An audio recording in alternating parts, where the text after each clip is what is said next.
बंदो गुरुपद कंज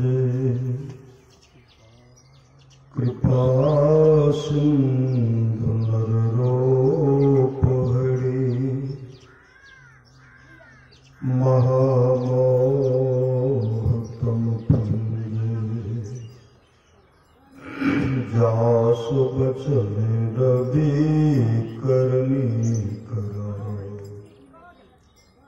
धन्य धन्य सतगुरु सुखदाय महिमा कही न जाए।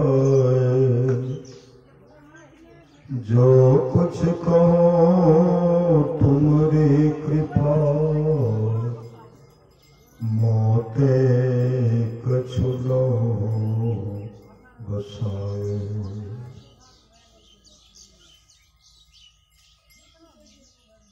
और व्यक्त रूप में प्रातः स्मरणीय नव श्री देवसित परम पूज्यपाद सदगुरु महाराज के चरणों में कोटि कोटि नमन। मंचासन पूज्य बाबागण विशिष्ट गुरुजन उपस्थित सत्संग प्रेमी महानुभावों माताओं एवं बहनों सभी के अंदर में बैठे हुए परमात्मा को कोटि कोटि नमन।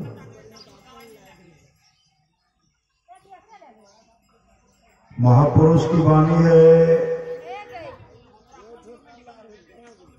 मनुष्य जीवन की सफलता भगवत प्राप्ति में है। यह तन बार बार मिलने को नहीं है, इसलिए आगे की यात्रा के लिए अभी से भगवत भजन रूपी धन संग्रह करो। संत कबीर साहब की वाणी है बार बार नर दे नहीं यह बीरड़े चेत सके तो चेत कहत कब बीरड़े। कबीर सोई धन संचिए जो आगे का हो। संत कबीर साहब कहते हैं उस धन का संग्रह कीजिए जो आगे का हो, आगे काम दे।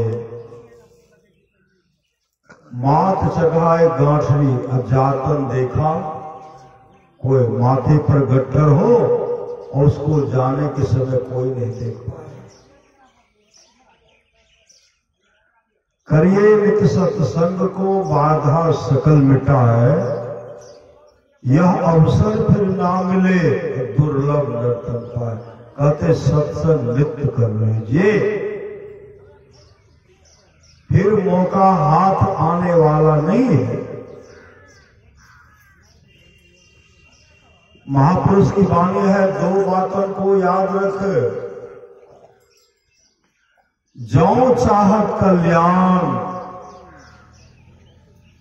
दो बात को हमेशा याद रखिए, यदि आप अपना कल्याण चाहते हैं नारायण की मौत को याद रखिए, मौत होगी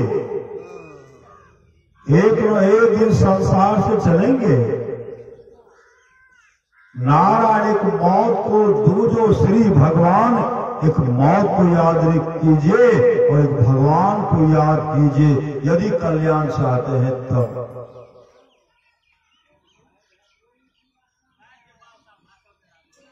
अभी सुन रहे थे संत कबीर साहब की वाणी, साधु भाई जीवत ही करो आशा। जीवत समझे जीवत बूझे जीवत मुक्ति निवासा, जियत कर्म की फांसन काटी मोए मुक्ति आशा। साधु भाई जीवत ही करो आशा। तन छूटे जिम मिलन कहते सो सब झूठी आशा। अबू मिला तो तबू मिलेंगे, नहीं तो जमपुर बासा। साधु भाई जीवत ही करो आशा। दूर दूर ढूंढे मन लोभी, मिटे न गर्भ तरासा। साधु संत की करे न बंदगी, कटे कर्म की फांसा। साधु भाई जीवत ही करो आशा। सत्य कहे सतगुरु को चिन्हे, सत्य नाम विश्वासा। कहे कबीर साधन हितकारी, हम साधन के दासा। साधु भाई जीवत ही करो आशा। सुन रहे थे संत पलटू साहब की वाणी, नहीं मुख राम गाओगे, आगे दुख बड़ा पाओगे। राम बिन कौन तारेगा, पकड़ जमदूत मारेगा।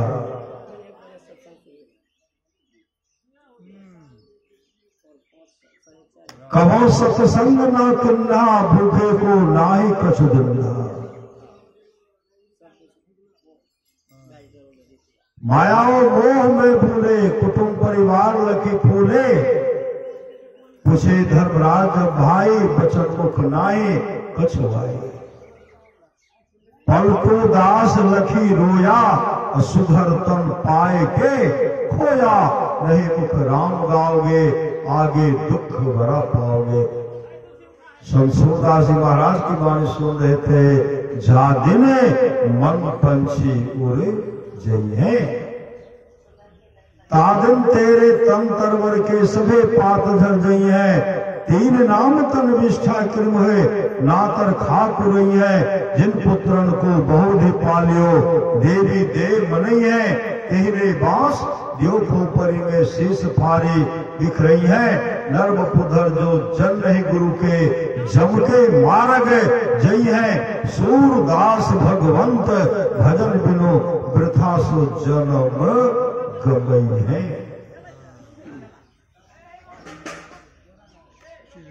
व्यर्थ में चला जाएगा।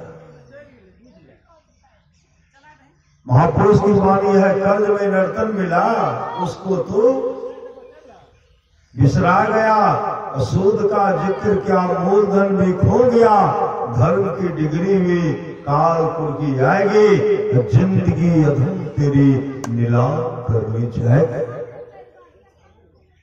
नीलामी से बचना चाहते हैं, गुलाम होने से बचना चाहते हैं, जमदूत की मार से, जम की मार से बचना चाहते हैं, तो जागो, तो जागो, गुरु पद लागो। जगत मनो में खेला है, करना है सो जल्दी कर लो। अगर करना चाहते जल्दी कर लीजिए, क्योंकि शरीर का कोई ठिकाना नहीं है, नहीं है, नहीं है, नहीं है।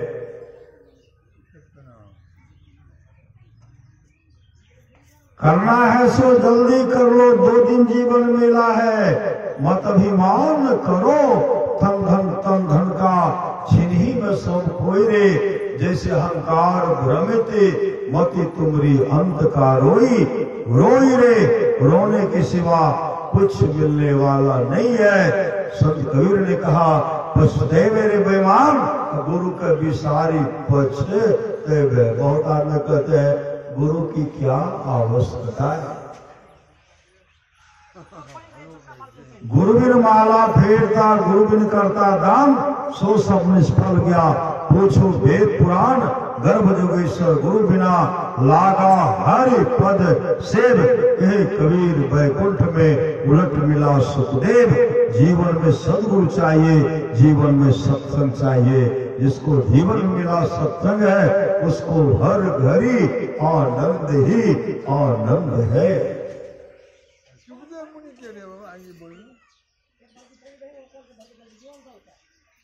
सुखदेव मुनि वेद व्यास जी के पुत्र श्री सद्गुरु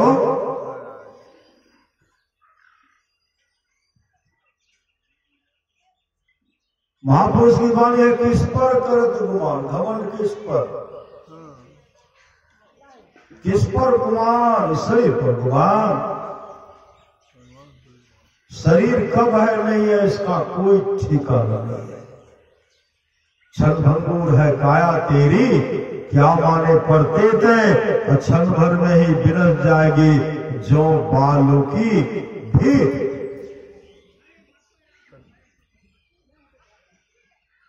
इस पर करत गुमान रे मनमान हमारी, हार चाम का बनाया पिंजरा, सकल पुरुष भज नारी, अतिसको तुम अपने कर मानो, यही भूल बर भारी रे मन मान हमारे। 2 दिन की है चमक चाम की, सो तुम ले हो विचारी, बिना विचार कछो सार मिले न, छार सकल चितियारी। 2 दिन का है जिना जगत में, सो तू जान अनारे, भव सागर से करना है तो हो अतिशय होशियारी, इसमें संशय मत मन राखो, यह सत भजले भारी, कहे अलमस्त नित्यानंद स्वामी, कही तो से में सारे, आप तो खुद गिरधारी, कहते आप खुद परमात्मा हैं, सबके अंदर में परमात्मा बैठे हुए हैं, ईश्वर अंश जीव अविनाशी, अचेतन अमल सहज सुख राशि। भगवान बुद्ध ने कहा यह सुंदर शरीर बेजान लट्ठे की तरफ पृथ्वी पर पड़ा रह जाएगा, इसका हार हार अलग हो जाएगा। आप लोग जानते होंगे गोपी चंद को, गोपी चंद राजकुमार थे, राजा थे, राजा, बहुत सुंदर शरीर था, बहुत सुंदर, बहुत सुंदर शरीर था। रात में पानी में गुलाब का पंखुड़िया देते थे, गुलाब का पंखुड़िया बहुत मुलायम होता है ना, गुलाब का पंखुड़िया देते थे, पानी में इत्र देते थे, रातें में इत्र देते थे, और दिन में स्नान करते थे, शरीर मल मल करके स्नान करते थे, इस शरीर को मलने में कहीं खरोंच नहीं लगे। एक पानी अपने मुलायम और गुलाब का पंखुड़िया भी मुलायम, उससे खुशबू निकल रही है, इत्र दे करके स्नान करते थे, स्नान कर रहे थे। और माँ छत पर से देख रही थी, माँ छत पर से देख रहे थे। देखते देखते माँ के आंख से आंसू टपक कर गोपी चंद के शरीर पर गिरा। जैसे आंसू गोपी चंद के शरीर पर गिरता है तो गोपी चंद छत के ऊपर देखते हैं तो देखते हैं माँ रो रही, माँ रो रही। जैसे माँ की आंख में आंसू देखे दौड़ पड़े और चरण में लिपट गए, रोते हुए कहते माँ क्यों रो रही, क्यों रो रही माँ, रोने का कारण बताओ माँ। गोपी चंद की मां कहती बेटा कोई बात नहीं। गोपी चंद ने कहा हे मां आपके आंख में आंसू, कोई बात नहीं, आंसू का कारण बताओ मां, रोने का कारण बताओ। जब तक आंसू का कारण नहीं बताओगी, रोने का कारण नहीं बताओगी, न स्नान करूंगा न भोजन करूंगा। पुत्र हट के सामने मां लाचार हो गई। मां कह रही बेटा जितना सुंदर तुम हो, तुमसे विशेष सुंदर तुम्हारे पिताजी थे, आज वो संसार में नहीं है, तुम भी नहीं रहोगे मेरे लाल, इसलिए मैं रो पड़ी, इसलिए मैं रोती हूँ, तुम भी नहीं रहोगे। गोपीचंद कहते मां इस शरीर को सार्थक करने के लिए कोई उपाय है? गोपीचंद की मां अमृत कलश पर उपदेश अपने पुत्र गोपीचंद को सुनाने लगी। गुरु भी तुम्हें पुकार रहे हैं, कर लो नाम अमृत का पान, जन्म मरण से छुट्टी पाकर कर लो अपना चिर कल्याण। यह कंचन सी काया लेकर तू कब तक जी पाओगे, जैसे सब मरते हैं जग में वैसे ही मर जाओगे। मरने से पहले सदगुरु से सदयुक्ति प्राप्त कर लो अगर, तब तुम गोपी चंद सरीखे बन जाओगे अजर अमर। माँ का उपदेश सुनकर के गोपी चंद गुरु गोरखनाथ के पास गए, उनसे भजन भेद लिए, दीक्षा लिए, मुस्तैदी के साथ ध्यान भजन किए, सत्संग नित्य और ध्यान नित्य किए, अपने जीवन को सफल सार्थक कर लिए। यह हुआ बड़े भाग मानुष पावा साधन धाम मोक्ष कर द्वारा। वो युक्ति जान करके मोक्ष मार्ग को पकड़ ले, मोक्ष के बारे में जान लिए, उस मार्ग को पकड़ करके, रास्ता को पकड़ करके मोक्ष धाम को चले गए। फिर संसार में दुख उठाने के लिए नहीं आना।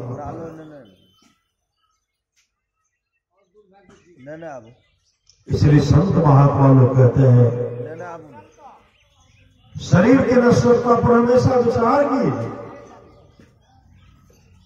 आप लोग जानते होंगे राजा हर्षवर्धन, राजा थे, राजा बहुत सुंदर। राजा हर्षवर्धन गए शिकार खेले, जंगल में शिकार खेलने। जब शिकार खेल करके आते हैं ना, बहुत थक गए थे, बहुत थक गए। उनकी धर्मपत्नी थी रानी माननी। माननी अपूर्व सुंदरी थी, बहुत सुंदर थी। महारानी माननी बैठी हुई थी। उसी समय राजा हर्षवर्धन जो जंगल से आए, थके थे बैठे। महारानी माननी के जंघे पर अपने सिर को रखे, थके थे। जैसे अपने सिर को रखते हैं महारानी माननी, उनके बाल को ऐसे सहलाने लगे, पंखा झेलते, पंखा झेलते झेलते राजा हर्षवर्धन गहरी नींद में सो गए। आराम मालूम हुआ, गहरी नींद में चले गए। महारानी माननी बाल को ऐसे संभाल गए। बाल को सहलाते सहलाते एक पका हुआ बाल, एक के पका हुआ बाल मिला। जैसे एक पका हुआ बाल को देखते हैं, महारानी माननी रोने लगी, आंसू आ गए। आंसू टपक करके राजा हर्षवर्धन के माथे पे यहां गिरता, गिर करके टगरते टगरते अंदर गया। धारा प्रवाह आंसू बह रही है, गिर रहा है। टगर करके जैसे अंदर गया, राजा हर्षवर्धन धरफरा कर उठ गए। जैसे धरफरा करके उठते हैं, देखते हैं महारानी माननी की आंख में आंसू। उसी समय तलवार निकाल दी। महारानी, आपको किसने कष्ट पहुंचाया? किसने आपको कष्ट पहुंचाया? बताइए, उसका नाम बताइए। तलवार से उनके सर को धड़ से अलग कर देंगे। महारानी माननी आंसू पोंछते हुए कहते, स्वामी, किसी ने मुझे कष्ट नहीं पहुंचा, कोई कष्ट नहीं पहुंचा। आपके बाल को जो मैं सहला रही थी ना, एक पका हुआ बाल मिल गया।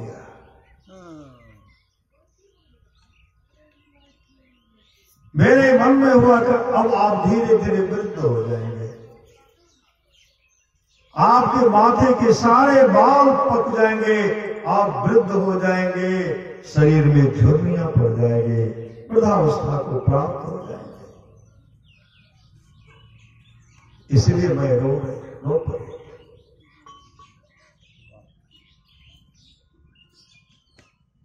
स्वामी, मैं जा रहा हूं तपस्या करने के लिए, तपस्या करने, ब्रह्मा जी का तपस्या करने के लिए। ब्रह्मा जी प्रसन्न हो गए। प्रसन्न होते हुए कहते हैं, आप मांगिए, क्या मांगती हैं? तपस्या की। भगवान ब्रह्मा जब प्रसन्न हो गए ना, आप मांगिए, क्या मांगती हैं? उसी से महारानी माननी कहने लगी, प्रभु, मेरे पतिदेव का एक बाल पक गया तो सब बाल पक जाएंगे। एक काम कीजिए, मेरे पति की उम्र को 10,000 वर्ष और आगे बढ़ा दीजिए, 10,000 वर्ष आगे बढ़ा दीजिए। ब्रह्मा जी कहते ऐसा ही होगा, जाओ मैंने आपके पति की उम्र को 10,000 वर्ष बढ़ा दिया। महारानी माली उन्हें खुश होकर के आए और अपने पति के सामने कहे, स्वामी श्री सदगुरु अब आप चिंता मत कीजिए, राजपाट को संभालिए, संसार के भोगों को भोगिए। ब्रह्मा जी प्रसन्न होकर के आपकी आयु को 10,000 वर्ष अधिक कर दिए, आप संसार के भोग को भोगिए। उसी समय राजा हर्षवर्धन कहते हैं, महारानी आपने अच्छा नहीं किया, राजपाट को चलाने के लिए, संसार के भोग को भोगने के लिए आपने जो तपस्या करके मेरा उम्र 10,000 वर्ष अधिक करवा दिए, आप अच्छा नहीं किए। मैं सब संसार के भोगे को भोगूं, राजपाट को चलाओ। महारानी माली अभी मानव जीवन को सफल और सार्थक करना है। उसी समय राज सिंहासन को छोड़ करके जंगल का सहारा लिए, संत सदगुरु से युक्ति लेकर के मुस्तिदी के साथ ध्यान भजन किए, राजा हर्षवर्धन मोक्ष को प्राप्त किया। मोक्ष संत महात्मा लोग कहते शरीर के नश्वरता पर हमेशा विचार कीजिए, शरीर कब है नहीं है इसका कोई ठिकाना, इसका कोई ठिकाना नहीं, कोई ठिकाना।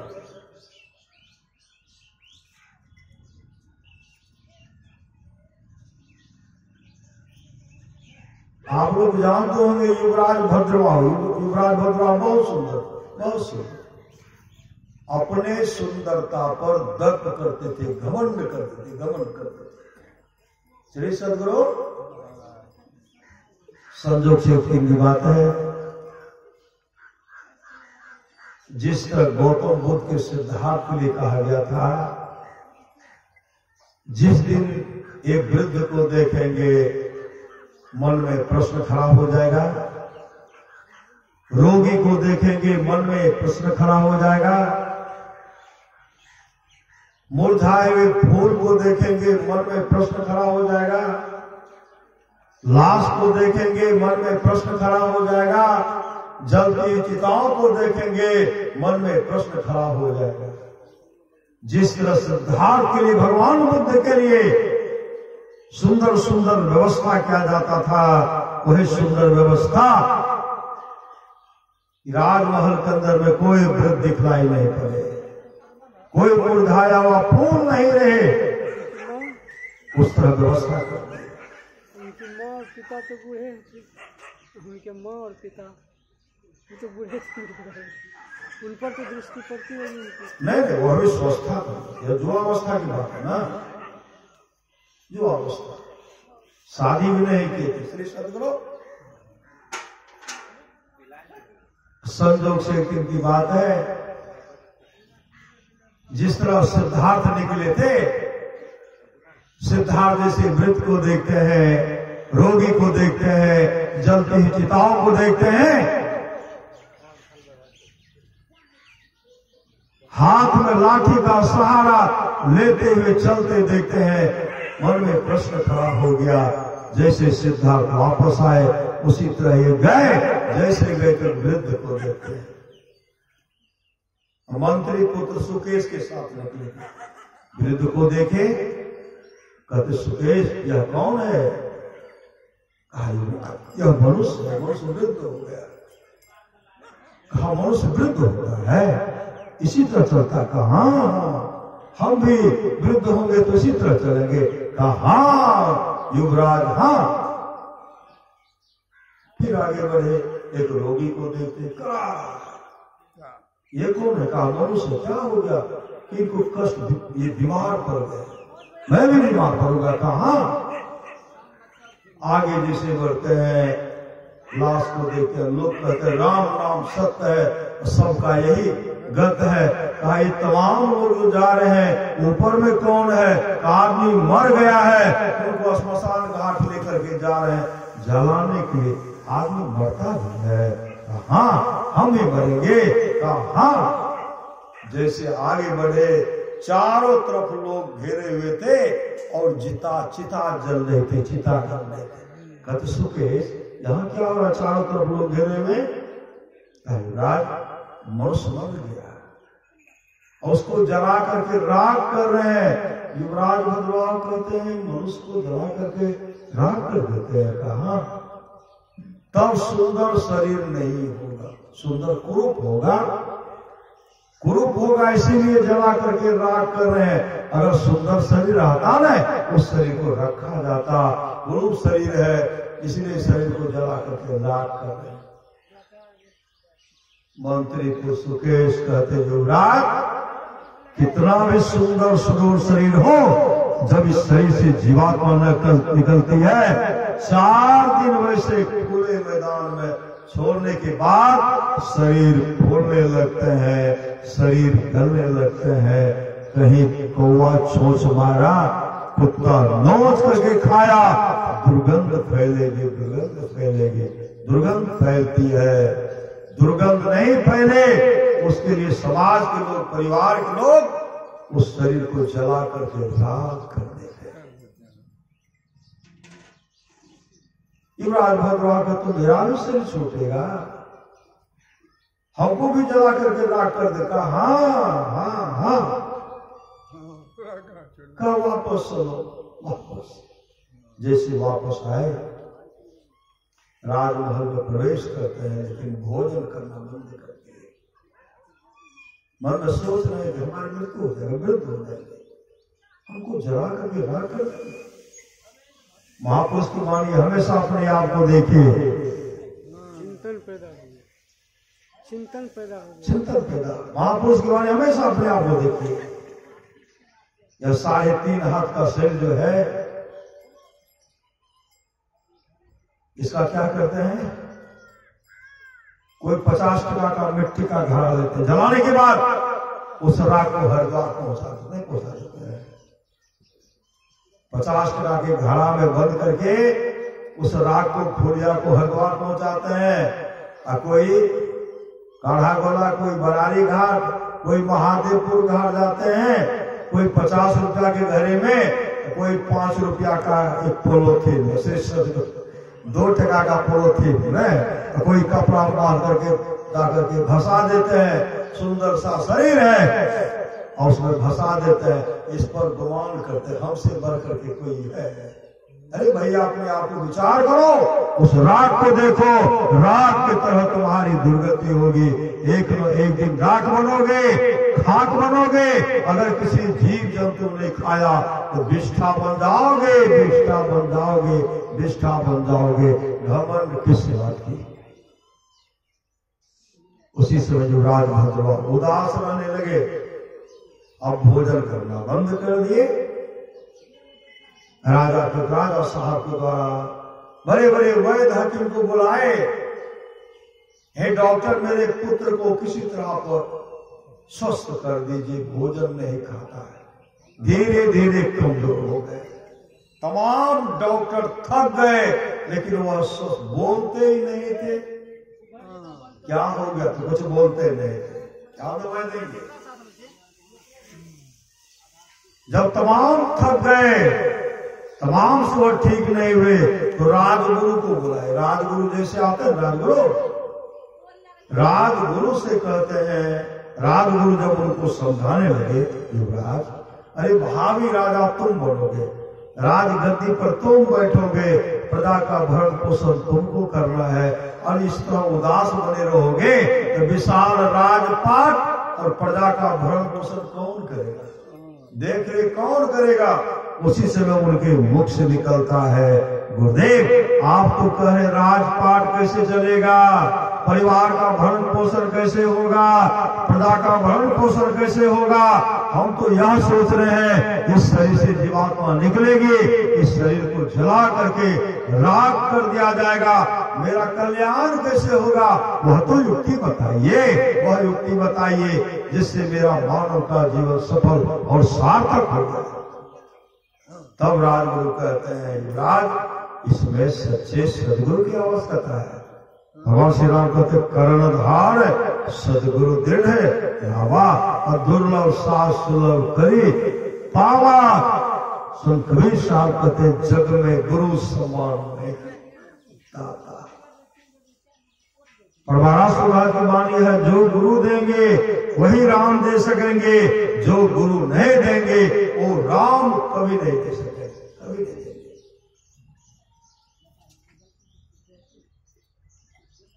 राजगुरु कहते हैं युवराज इसके लिए सच्चे सदगुरु चाहिए। तब सच्चे सदगुरु को बुला करके उनको भजन भेद दिलाए, दीक्षा दिलाए, और दीक्षा दिलाने के बाद युवराज भद्रवाह मुस्तैदी के साथ ध्यान भजन किए।